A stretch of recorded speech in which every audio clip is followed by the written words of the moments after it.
आता गेलाय. म्हणजे अजितदादा आता जेमतेम काहीतरी 3-4 दिवस झाले. त्यावर तरी राजकारण करू नका. त्यांच्या आत्म्याला जरा शांती मिळू द्या. हे सगळे विषय नंतर बोलता येत नाही का? काय घाई लागली तुम्हाला? कुठले तर्क लावताय तुम्ही? काय संबंध आहे अमित शाह साहेबांचा आणि पवार साहेबांच्या पक्षाचा? अहो, त्यांची अवस्था बघा घराची. मी त्यांच्या घरात जाऊन आलो. तेवढं हे दाखवलं नाही, माणुसकी दाखवली नाही संजय राऊतांनी. अजितदादांच्या घरी जायची किंवा जिथे अंत्यविधी होत होता तिकडे जायची. मी घरात जाऊन आलोय साहेब. काय अवस्था आहे ना त्या घराची, जाऊन त्यांनी बघून यावी आणि मग टीका करावी. अहो, सगळीकडे राजकारण. काहीतरी भान ठेवा. आपण माणूस आहोत अगोदर. मग कोण राजकारणी आहे, मग कोण खेळाडू आहे. सगळीकडे राजकारण बरोबर नाही आणि एवढा नीचपणा राजकारणामध्ये पण बरोबर नाही.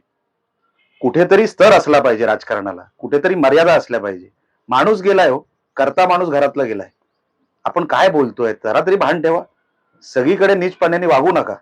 बरोबर नाही. महाराष्ट्राच्या कल्चरसाठी पण बरोबर नाही. ही काय महाराष्ट्राची संस्कृती नाही.